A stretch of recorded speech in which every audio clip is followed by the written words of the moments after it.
Jerusalem, but Maryam was terrified, was frightened, and she walked for a distance of like walking distance of like 7-10 kilometers, and she gave birth in a far place.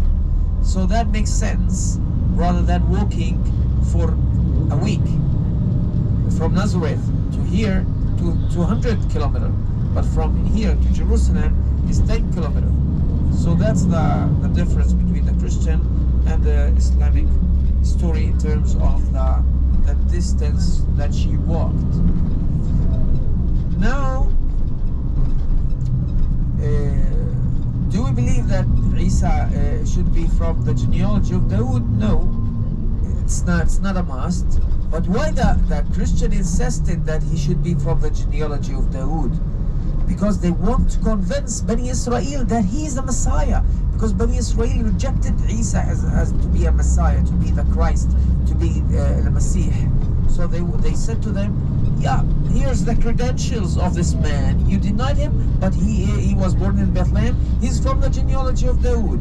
So this was to influence the Jews to accept Isa. But by the end, they didn't accept him.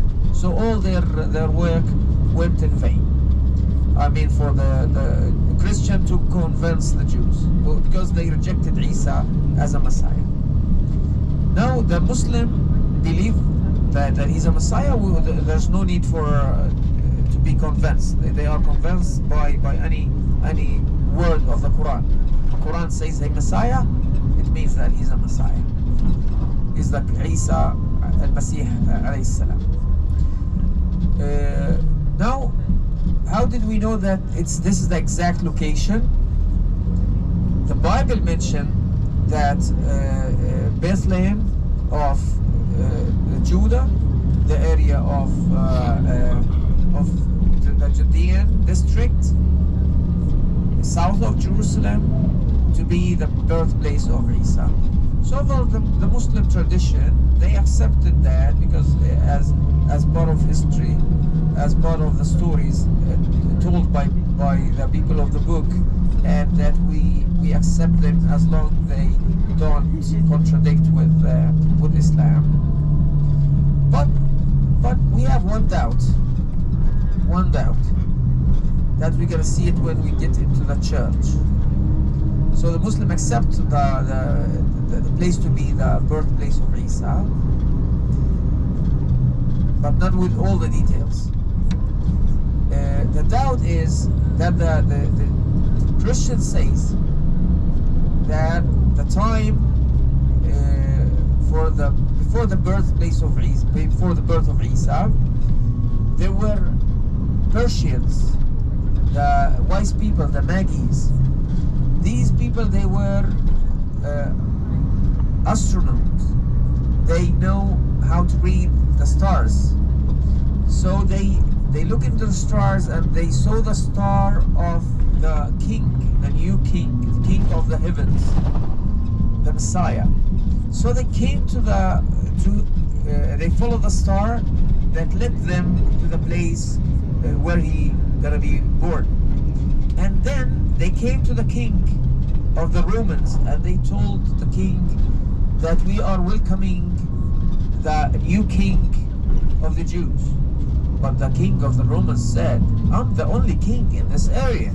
I don't accept any competency. So, any competition.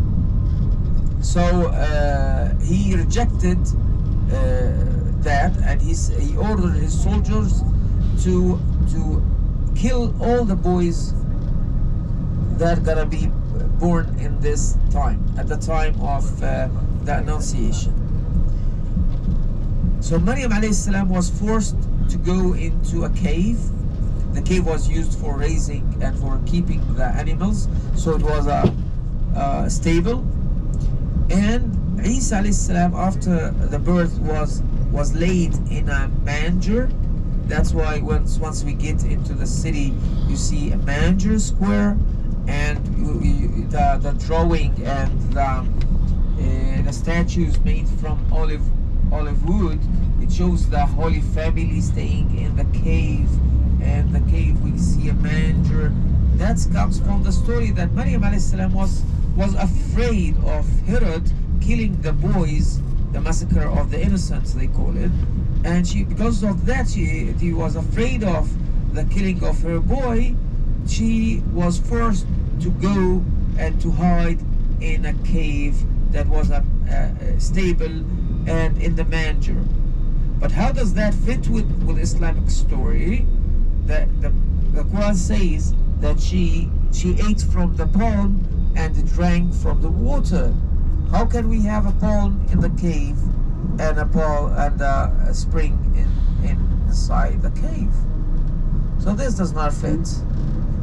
So it should be a place of palms. It should be open area where you can see the palm, and you can. Of course, we can't have a palm tree that can live for 2,000 years. The palm can live for maximum for 80 years, 100 years.